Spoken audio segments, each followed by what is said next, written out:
Imagine a veteran strategist in Washington, D.C., sitting in an office surrounded by decades of policy papers labeled strategic engagement. For years, the atmosphere in that room was defined by a quiet, almost arrogant confidence, a firm belief that by inviting China into the global club, China would eventually transform into a mirror image of the West. It wasn't just a strategy, it was an article of faith. But recently, that confidence hasn't just wavered, it has completely shattered, replaced by a cycle of emotions that look less like high-level diplomacy and more like a psychological breakdown. A recent analysis in foreign policy offers a startling perspective.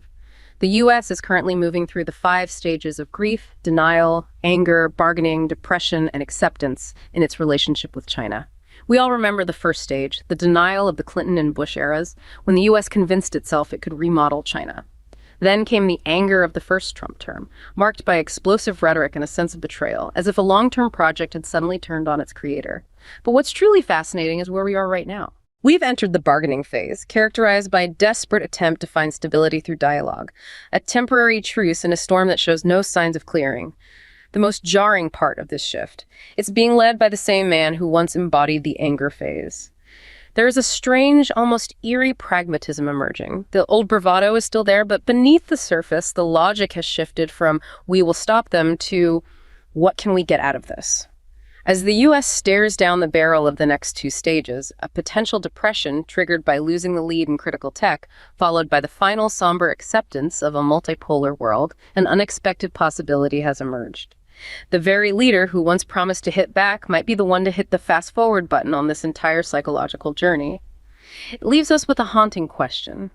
What happens to a superpower's identity when it finally stops fighting reality and accepts that its absolute dominance was just a temporary chapter in history? That is such a powerful framework. I mean, the idea that you can map this massive geopolitical relationship, this global power struggle, onto the very human stages of grief. It just clicks. It helps make sense of what feels like, really erratic policy over the last few years. It really does. It gives you a lens to understand the emotions driving the strategy. Exactly. And that's our mission for this deep dive, right? Yeah. To get past the headlines and unpack the real, tangible policy implications of those later stages, the ones we're either in or heading towards very quickly. We're focusing on that transition from this calculated, almost desperate phase of bargaining into what the analysis calls depression. Which is a heavy word, but it's about a structural loss. Right. And then finally, maybe, toward the long-term reality of acceptance. And this isn't just about Washington and Beijing staring each other down. No, not at all.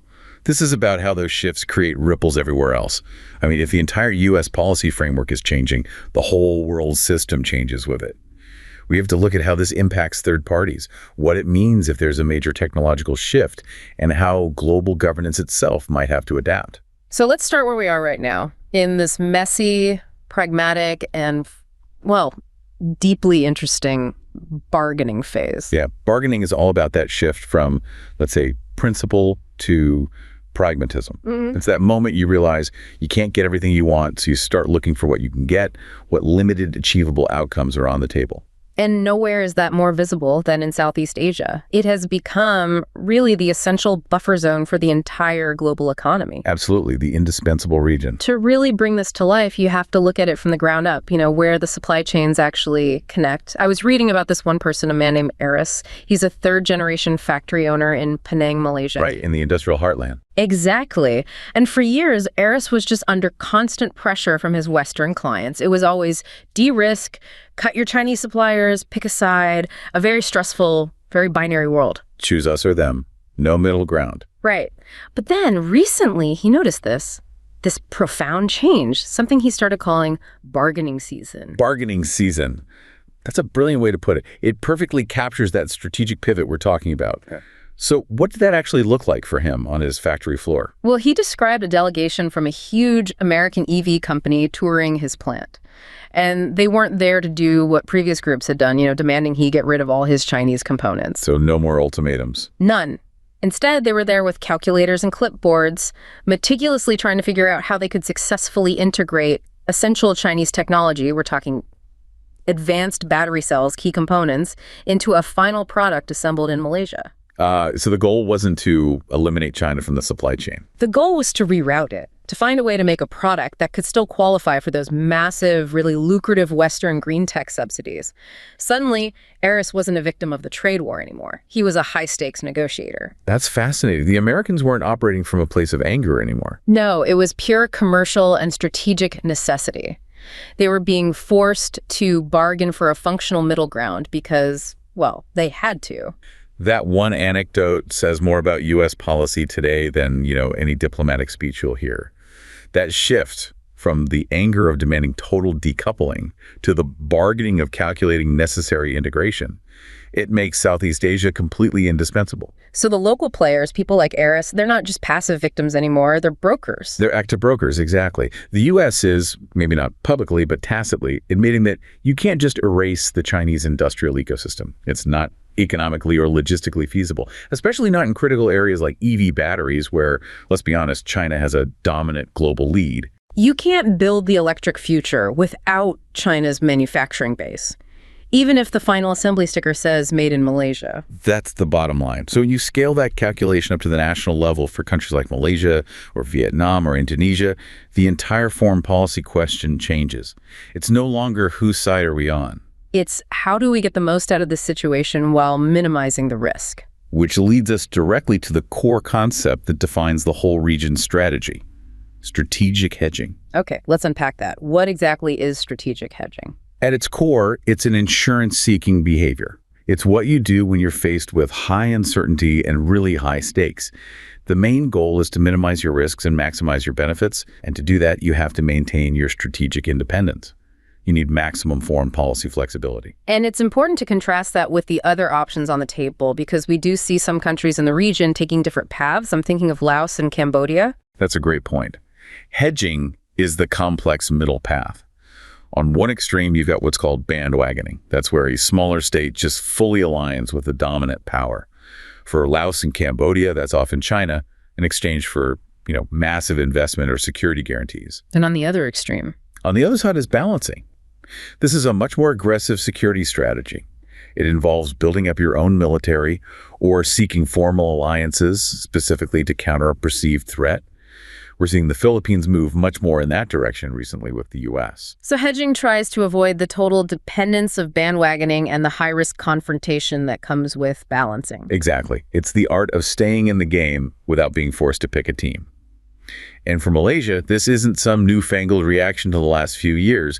This is baked into their strategic DNA. Right. Their history really shows this. It's a long-term play. A very long-term play. Right after independence in 1957, Malaysia started out with a clear pro-Western alignment. But then structural realities hit. The British announced they were withdrawing their forces from east of Suez in the late 60s. A huge power A vacuum. massive one. And that forced a total reorientation. Malaysia shifted from that balancing posture towards strategic hedging in the early 1970s. And the landmark moment really was normalizing relations with China in 1974. They were the first ASEAN country to do so. The very first.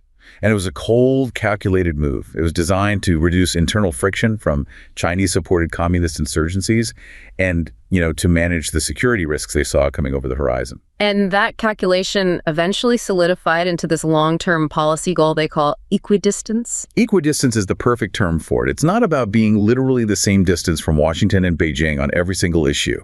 It's about maintaining the flexibility to seek these comprehensive but very selective partnerships with all the competing powers. It's a posture built for resilience.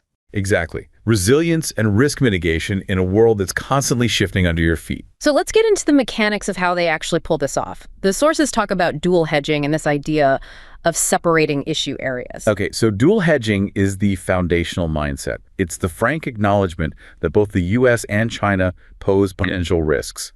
The U.S. might represent, say, policy unpredictability or economic disruption through sanctions, while China represents a much more tangible military and sovereignty threat, especially in the South China Sea. Precisely. So you have to actively hedge against both powers, not just one. And separating issue areas is the tool that lets them juggle those two relationships without, dropping the ball. That's the really sophisticated part of East Asian diplomacy. They compartmentalize the relationships. It's very common to see them cooperate with the U.S. on security matters, relying on the American Navy to provide public goods like freedom of navigation in key sea lanes. But at the same time, engage aggressively with China on everything economic. Absolutely. They diversify their partners based on who offers the best value in a specific domain. And the driving force behind all of this is what you'd call economic pragmatism. Looking at the trade numbers, that pragmatism must be intense. It's intense, and it's unavoidable. In this context, economic pragmatism means you maximize your economic gains from the stronger, even threatening state, regardless of your political disagreements. The data is just staggering. What are we talking about? China has been Malaysia's top trading partner for 16 consecutive years. In 2024, their bilateral trade hit RM 484 billion. That's almost 17% of Malaysia's total global trade. Wow. And the U.S.? U.S. bilateral trade was about $63 billion in 2022. So, it's not even close. That sheer scale of economic interdependence means at some point, politics just has to take a backseat to commerce. But this bargaining phase, it's not without friction. And we saw a very real, very public challenge to Malaysia's Balancing Act recently when Beijing lodged a formal complaint. That was a huge moment because it really exposed the growing pressure on every country in the region. China issued this unusually blunt public warning over Malaysia's negotiations for an agreement on reciprocal trade, or RT, with the United States. And the RT deal is designed to pull Malaysia a bit closer into the U.S. economic orbit, right? Especially around supply chain resilience. That's the idea. And normally, Beijing would handle a disagreement like this very quietly, through back channels. This public complaint, it really signals an end to that softer approach. It shows they're willing to apply pressure openly now. It forces Malaysia to manage the tension out in the open. And that's a much harder game to play. It's a signal of a sharper phase of rivalry, where Beijing is willing to use diplomatic muscle much more openly, like they've done with South Korea over missile defense systems in the past. The fear in Beijing is that a deal like the RT could be spun as Malaysia drifting, even just a little, towards the U.S. camp. And that undermines their entire concept of neutrality. It does. So the question is, how did the Malaysian government handle that pressure? How do you walk that political tightrope? Prime Minister Anwar Ibrahim's response was, well, classic hedging. He immediately came out and assured everyone, including Beijing, implicitly that the concerns were exaggerated. So he's downplaying it. Completely. He's simultaneously moving forward with the U.S. deal while reassuring China that their massive trade and investment relationship is still the priority. It's an incredibly delicate maneuver. You're trying to hold two major partners close without giving either one a veto over your sovereign foreign policy. And the lesson there is that as the U.S. gets into this bargaining mindset, it creates more room for these regional countries to negotiate. But it also dramatically increases the political cost of those negotiations. This complexity must extend into security and sovereignty, too. It seems they have to use this mix of, deference and defiance. They absolutely do. They don't just passively accept the rules of the game. The sources are clear that Malaysia's hedging is defined by this calibrated mix. They'll show deference when they need to protect those economic ties. But they are very quick to assert their sovereignty when they feel it's being challenged. Is there a good example of that? A classic one was back in 2004. Washington proposed deploying U.S. forces in the Malacca Strait, a very sensitive waterway. Malaysia actively challenged it, arguing it compromised their national sovereignty. And more recently, their reaction to the AUKUS Pact. Exactly. In 2021, Kuala Lumpur publicly challenged the formation of AUKUS. That's the security pact between Australia, the UK, and the US. They expressed very real concern that transferring nuclear-powered submarine technology into the region could destabilize everything and kick off an arms race. So that's a clear message to Washington and its allies. Your security moves have consequences for us, and we're not going to stay quiet about it. That's the message, and they reinforce that independence through their defense diversification. Meaning they don't buy all their weapons from one place. You got it. It's the logical extension of the strategy. For years, Russia was a key supplier of military hardware. But due to, logistical problems and the sanctions on Moscow, Malaysia is actively shifting away. And where are they turning? South Korea is emerging as a critical defense partner. You can see that in the big contract they just signed for 18 South Korean-made F-A-50 fighter jets. This constant rotation, this diversification, ensures they never become reliant on a single power. It reinforces their neutrality and maximizes their strategic options. So this bargaining phase is really forcing both the U.S. and China to meet the world as it is, multi-aligned, self-interested, and deeply pragmatic. The U.S. has to accept that its partners won't cut Beijing off, and China has to accept its neighbors will look elsewhere for security. It creates a kind of fragile, negotiated stability, a temporary truce. But the analysis we've seen suggests that truce could be shattered by the realization of a profound and irreversible loss. And that's what transitions us into the next stage, the depression phase. Yes. And if bargaining is about the messy, pragmatic cooperation needed to just hold things together, depression is what's triggered when you realize that your original primary goal, in this case, maintaining absolute technological and economic supremacy, is definitively lost. It's not just a setback. It's the end of an era. And the source material is very specific that this stage will be triggered by an undeniable structural loss in future-defining technologies. This is so much bigger than a bad quarter for a tech company. Right. It's about losing that core belief in American exceptionalism when it comes to innovation. That's where the psychological weight you mentioned comes in. It's that idea of a eulogy for an era. Yeah. You talk about Elena, the veteran AI researcher in Palo Alto. For her, this wasn't about the NASDAQ Q taking a dip. It was about a loss of faith. A loss of confidence, not just market share. That's the key, that psychological shift. Yeah. What was it that specifically triggered that feeling for her? What was the moment? It was a confluence of two specific reports. The first one confirmed that a major lab in Beijing had achieved a stable, scalable form of artificial general intelligence AGI, a full 6 months ahead of any Western competitor. The holy grail of AI research. Exactly. And the second shoe to drop was the perfection of a next-generation energy grid, one based on thorium. For her, this wasn't just a challenge. It was the structural realization that the center of technological gravity had shifted, that Western innovation ecosystems were now essentially satellites orbiting a new, more powerful sun.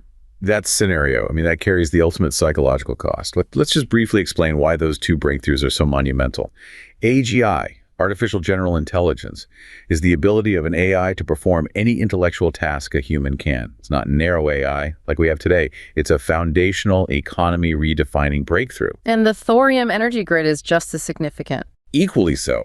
Thorium is way more abundant than uranium, and a thorium reactor produces significantly less long-lived, weapons-grade radioactive waste. So a stable, scalable thorium grid means total energy independence and a massive leap in clean energy. Losing the lead in both of those sectors at the same time, that would be the definitive end of technological supremacy, no question. And to understand why this is a real possibility, not just science fiction, we have to look at China's systematic approach, especially their AI roadmap. It suggests this scenario isn't just possible, it's the logical conclusion of their current trajectory. Their national strategy has matured so much since that first big plan they released back in 2017. The recent opinions from the State Council are hyper-targeted. They're emphasizing this systematic, comprehensive integration of AI across 6 major domains. The goal is total, rapid adoption. And it seems like the service sector is their first big target for this integrated push. It's the most fertile ground, the easiest place to see quick gains. China's strategy imagines intelligent agents and terminals. Think AI-enabled smartphones, PCs, digital assistants, becoming the new gateways for all services across society. And in the consumer market, AI will be fully integrated as the operating brains of everything. Cars, home appliances, robots, wearables. It moves far beyond just simple automation. We're talking about deeply personalized, even emotional engagement with consumers. And the speed of this is what makes that potential loss feel so final. It's what creates that sense of depression. The speed is exponential. Their 2030 target is just incredibly ambitious. They expect what they call AI Plus to have expanded across the entire economy, with the adoption rate for intelligent agents and terminals surpassing 90%. So AI stops being a tool and becomes the central driver of the economy. It becomes the operating system for the economy. And external research really backs this up. There's this frightening concept being proposed, a Moore's law of intelligent agents, where AI capabilities could double every 7 months. Every 7 months. Yeah. If that exponential pace holds, by 2028, an AI could autonomously complete tasks that currently take a human team weeks or months of effort. That trajectory means the window for the U.S. or anyone else to catch up is closing incredibly fast. But this isn't just about software and algorithms. A really critical warning comes from a U.S. study that highlights how China's industrial strategy is creating what it calls interlocking innovation flywheels. We need to really understand what that means in practical terms. It's the difference between having isolated pockets of innovation and having a fully integrated industrial strategy. A flywheel is where success in one manufacturing sector gives you momentum that immediately fuels progress in adjacent high-tech industries. You're creating this shared pool of knowledge, talent, and infrastructure. And the best case study for this is their electric vehicle revolution. It's the perfect example. So how does being good at making EVs translate into, say, being good at making robots? Yeah, how does that work? Well, the EV sector was built on their early dominance in lithium batteries and specialized production lines. Now, that huge EV ecosystem is a platform to drive innovation in related fields. Take robotics.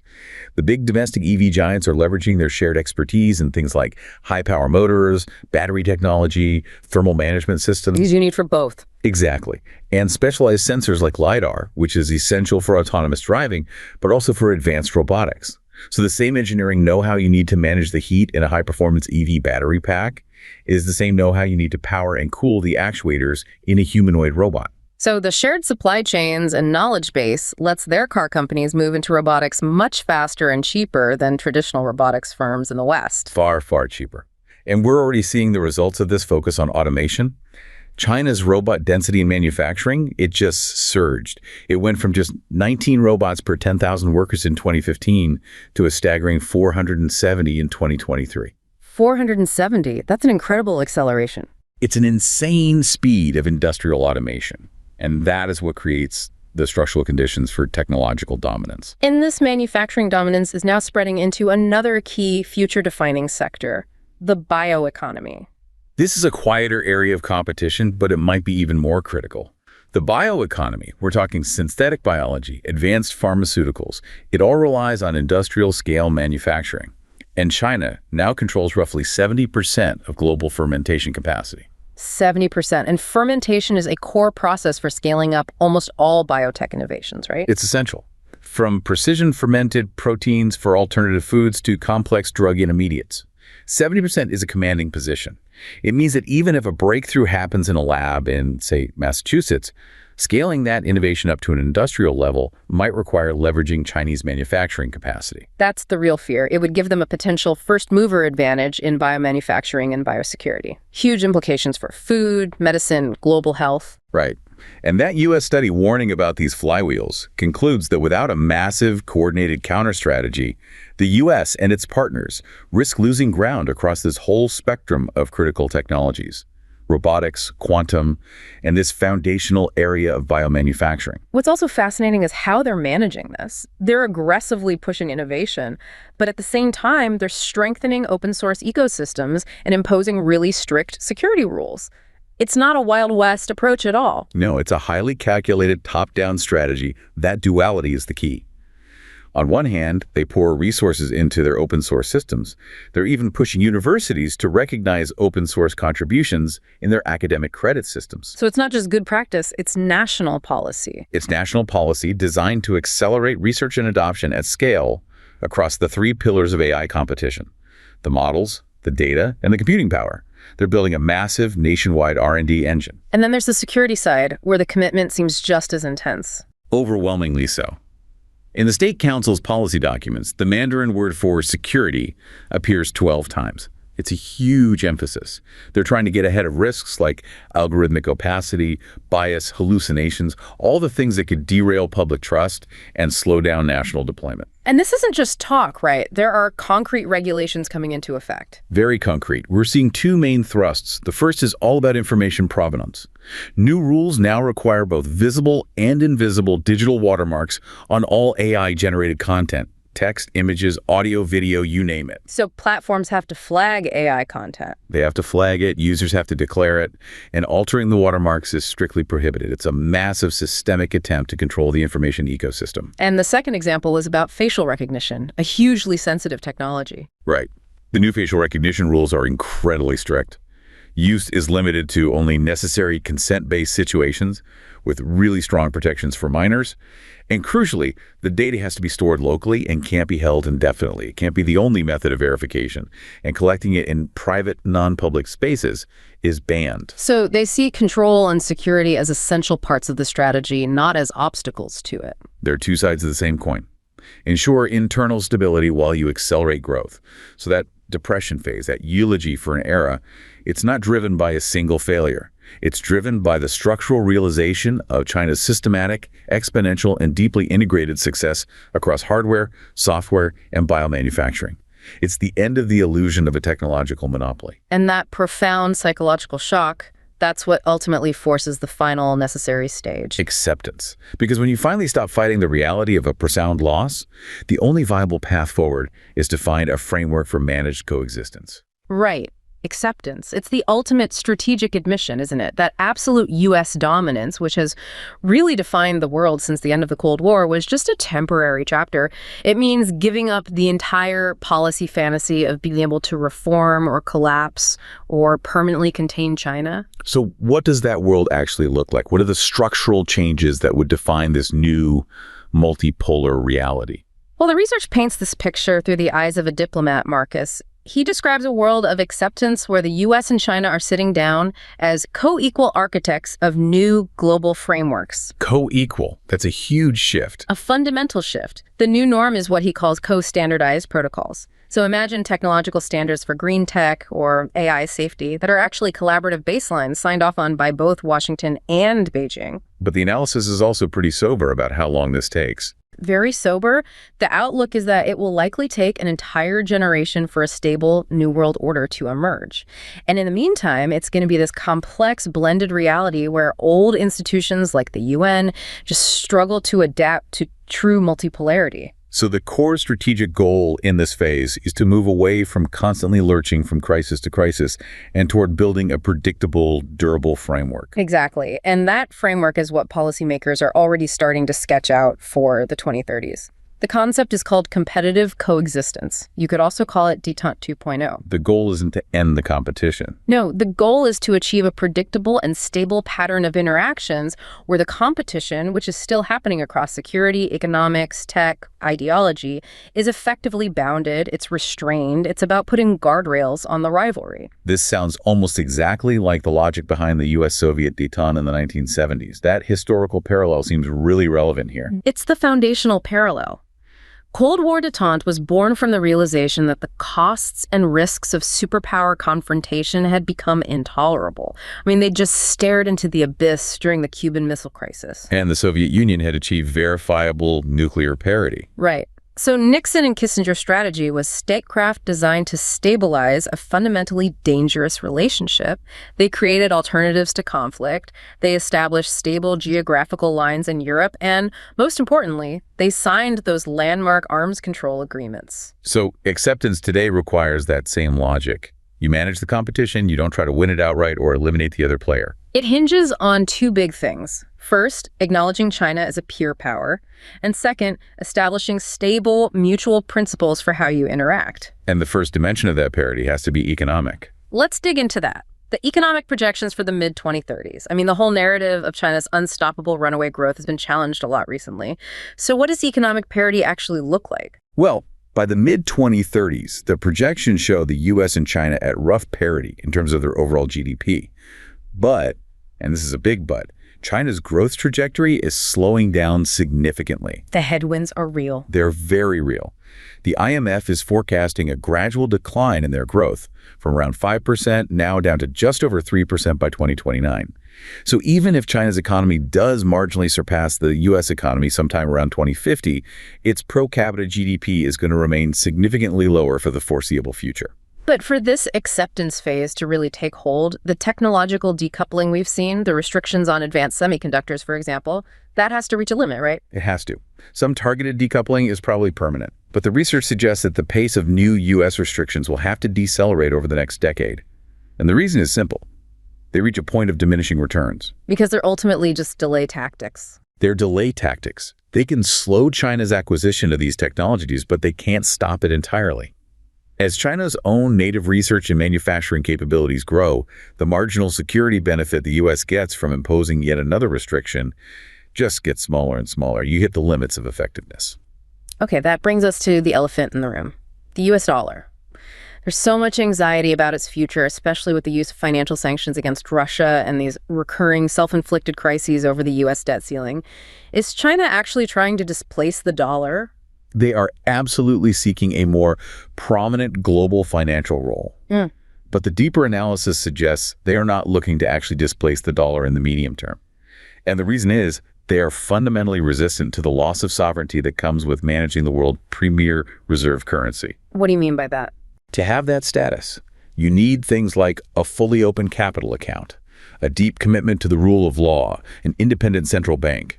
These are things that conflict directly with the Chinese Communist Party's #1 priority, which is maintaining domestic stability and control. But even if they aren't ready to take the top spot, isn't the risk to the dollar real? Aren't they pushing alternatives? Oh, the risk is real, but the dollar's dominance is incredibly sticky. It still accounts for nearly 90% of all foreign exchange transactions. Replacing it is a generational project, and it requires a level of systemic trust that the renminbi just doesn't have yet. And opening that capital account is the big hurdle. It's the fundamental hurdle. It would mean losing their primary lever for controlling the domestic economy and preventing capital flight. They will not sacrifice that stability just for currency prestige. It's not a trade-off they're willing to make. So the most stable outcome isn't dollar dominance or RMB dominance. It's this idea of monetary coexistence. That's the most likely and, frankly, the most stable scenario. A multipolar international monetary system where the dollar is still primary, but the RMB and the euro act as important ancillary reserve currencies. This actually enhances overall stability because it relieves some of the pressure from the dollar. And here's the counterintuitive part I found fascinating. The policy recommendation is that the U.S. should actually welcome the renminbi's gradual internationalization. It sounds crazy, right? Why would you help your rival? Yeah, why? Because encouraging it empowers the reform-oriented policymakers inside Beijing. It gives them an incentive to pursue more market-oriented reforms and greater transparency if they want their currency to be truly trusted on the global stage. And it keeps them tied to the system. It keeps them tethered to the global financial system, which, by extension, sustains the deterrent effect of financial sanctions if they were to, say, take aggressive military action. It's a way of sustaining influence through integration, not through confrontation. Okay, that brings us to the most dangerous part of all this, the military balance. Accepting economic parity is one thing. Accepting military parity, especially in East Asia, that is a much harder psychological pill to swallow. It is, but the reality is that by the mid-2030s, military parity in East Asia will likely be an accepted fact, and that stability will be based on a high degree of mutual deterrence. You'll have enhanced U.S. deployments, the new B-21 stealth bombers, more attack submarines, plus the modernized capabilities of key allies like Japan and Australia. Deterrence is the unavoidable foundation. But at the same time, China is pursuing this massive nuclear buildup to cement their side of the equation. The plan is for 1,500 warheads by 2035. That sounds incredibly destabilizing. And in the short term, it is. It creates a lot of uncertainty as they move towards strategic parity with the U.S. and Russia. But the analysis points to this profound, if terrifying, silver lining from the perspective of long-term acceptance. A silver lining to a massive nuclear buildup. It sounds perverse, but the logic is this. Once Beijing has enough warheads for an assured, overwhelming retaliatory strike, a guaranteed second strike capability, the crisis pressure for them to strike first actually goes down dramatically. Because they have less fear of their entire nuclear deterrent being wiped out in a surprise attack. Precisely. Mutual vulnerability becomes a much clearer reality. And under those conditions, the analysis suggests Beijing would be far more likely to see the benefit in formalized strategic arms talks. That's a necessary feature of détente and acceptance. The whole challenge for the next decade is getting to that point of stable, mutual vulnerability without having a Cuban Missile Crisis-style catastrophe first. So if military parity is the destination, what is the safest strategic posture for the U.S. to adopt to minimize that use-it-or-lose-it pressure in a crisis? The recommendation from the sources is crystal clear. The U.S. should adopt a denial strategy. This is a really critical military concept. It's not about overwhelming offensive power. It's a fundamentally defensive posture designed to maximize your resilience and your ability to survive an initial attack. So what does that look like in practice? Is it about hardening bases? or more mobile, survivable forces? It's about both. A denial posture means investing heavily in things that help you defeat and endure an attack. That means hardened forward bases, deep underground shelters, redundant communication networks, and crucially, highly mobile assets that can disperse and relocate quickly. You're building a force that can take a punch and keep fighting. So a denial strategy intentionally removes the incentive for either side to strike first. Exactly. A force that is all offense and no defense is inherently destabilizing. A robust denial posture creates a stable military balance because it deters aggression, while also buttressing crisis stability. And this is so important that specific historical mechanisms from the Cold War are being proposed for adoption right now. What's a concrete example of that? They should adopt a joint agreement on avoiding incidents at sea, modeled directly on the 1972 U.S. Soviet Incidents at Sea Agreement, or ENCSEA. That agreement was incredibly successful. It was all about preventing collisions and containing the fallout from those close, aggressive encounters between naval ships that were constantly shadowing each other. And what were some of the specific rules in that agreement that could apply today in the South China Sea? It included very explicit commitments, like avoiding dangerous maneuvers in crowded areas, not simulating attacks, like locking on with fire control radar, and maintaining a safe distance when shadowing another vessel. Adopting those same verifiable rules today for U.S. and Chinese forces operating near Taiwan or in the South China Sea would be an immediate, powerful step toward preventing accidental escalation. This whole shift toward formal structural mechanisms, whether it's monetary, military, or diplomatic, it really shows the path towards structural acceptance. The U.S. has to step back from being the sole global arbiter and accept China as a co-equal influence in reforming how the world is governed. And acceptance requires a total reevaluation of global governance. We're seeing this more complex, blended reality emerge where the old institutions, which were really designed for a U.S.-led order, are just struggling to adapt. And China is actively trying to position itself as the force for stability in this fractured world, especially when U.S. policy can seem so unpredictable. They've been cultivating that image very carefully. They host these high-profile events like the Shanghai Cooperation Organization Plus meeting, where President Xi can present China as a paragon of stability. And they've announced their Global Governance Initiative, which on paper firmly supports the central role of the UN. So it's a blend, using the old platforms while building new ones. Exactly. They're blending, they support the UN, but they're also advancing new frameworks, like a Chinese development bank for SKO members, that are designed to mitigate the risks of relying on the US dollar. So if we get to this acceptance phase, if the US and China agree to coexist, what are the most logical areas for them to actually exercise co-leadership? You can see a few key areas where their shared interests really should override the competition. The first, and maybe the simplest, is just affirming the principles of the UN Charter. Even though they interpret them very differently. Even then, they both verbally commit to sovereignty and the peaceful settlement of disputes. And while their interpretations clash, the U.S. emphasizing human rights, China stressing non-interference, that shared legal text can still be a non-confrontational starting point for dialogue. The second area is that frontier technology we talked about earlier, AI regulation, driven by a shared sense of fear. Yes, AI regulation is an urgent area for bilateral talks. China and the U.S. are the undisputed leaders in AI, and they both know that if these powerful systems proliferate to non-state actors, it could lead to catastrophic global harm. This is a shared existential threat. And we saw a glimmer of this at the UK's Bletchley Declaration, right? Both U.S. and Chinese representatives were in the room. Absolutely. That's the model. Yeah. Washington and Beijing have a compelling common interest in jointly restricting the spread of powerful AI to dangerous groups. It's a classic shared fate issue where cooperation is just necessary for the safety of the planet. And finally, acceptance requires building specific bilateral mechanisms, things designed to build trust and ensure neither side is actively trying to subvert the other's system. This is about practical, verifiable commitments, not just rhetoric. We need to see things like the complementary macroeconomic policies they coordinated during the 2008 financial crisis. Achievable joint actions. But the most fundamental requirement has to be mutual non-subversion. That's the big psychological hurdle. Both sides have to agree to accept each other's fundamentally different political and economic models. And they have to stop trying to delegitimize or overthrow the other's governing structure. The U.S. has to abandon the fantasy of regime change in China, and China has to stop trying to fundamentally undermine the Western-led liberal international order. So the journey ends in this grudging, pragmatic realization that collaboration is essential for self-preservation. It's the end of unilateral dominance, replaced by a world of managed coexistence. To synthesize that whole psychological journey then, the U.S. China relationship is moving decisively from the pure emotional intensity of anger, which really peaked during the trade war, and it's moving into the calculating pragmatism of bargaining. We see that perfectly in Southeast Asia's strategic hedging. But that's just the preparation for the really profound structural shift, the one represented by depression, that anticipated loss of technical supremacy in things like AGI and biomanufacturing. And that depression, that loss, is what ultimately necessitates the final stage, acceptance. Acceptance is that long-term structural admission that the era of absolute dominance is over.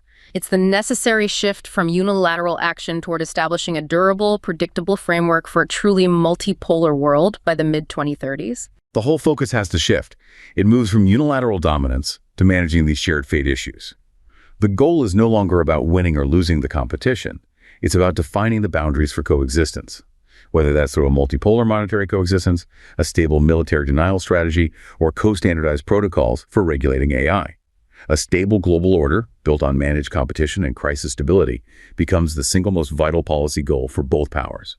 And that will define the next generation of geopolitics.